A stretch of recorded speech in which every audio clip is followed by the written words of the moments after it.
5 years ago, Zimbabwean President Robert Mugabe passed a new media law.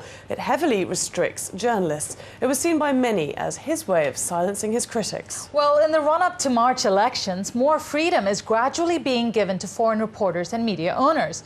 But for now, Al Jazeera is still the only international TV news network with a presence in Zimbabwe. This report from Supa Mandiwanzira in Harare. We are broadcasting from Harare. State-owned Zimbabwe Broadcasting Corporation is about the only local broadcasting voice Zimbabweans have known. But new media laws, sponsored by both the ruling ZANU-PF party and the opposition movement for democratic change, could be about to change that and this. British journalist Andrew Meldrum being deported from Zimbabwe. And the bent-out printing press of the privately owned and now defunct Daily News after a bomb attack. Signs to the world, Zimbabwean authorities would not tolerate critical media. The changes arose from a recognition of Zimbabwe's requirements under the circumstances. Circumstances in which Zimbabwe is under siege from hostile foreigners. And for me, what was really refreshing was the fact that for the first time, the opposition saw eye to eye in respect of the need to strengthen the legal instruments on the basis of which we defend the Zimbabwean state. Currently, foreigners are limited to only 10% ownership in radio and television stations. They cannot be majority shareholders in newspapers and magazines. That would change once the amendments become law, raising prospects for more players in the industry.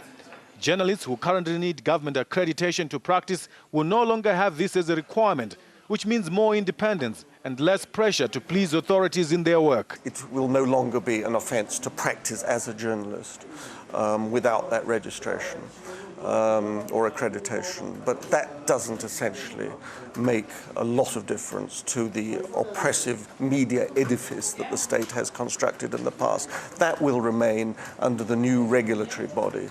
And so we don't see any major change there. Coming off the press, one of the few privately owned newspapers in Zimbabwe. 3 privately owned newspapers are printed here every week.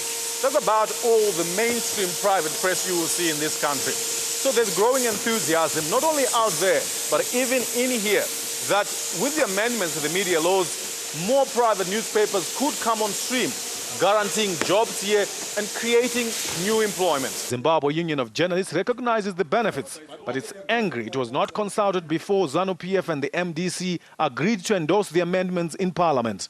The opposition is in these negotiations in order to either share power or to come into power. So therefore, when they support these things, it's not that they are concerned or they believe that they address our concerns. What it means is they're using them as a stepping stone towards power or towards the gravy train. President Mugabe is expected to sign the amendments into law once he returns from vacation overseas later this month.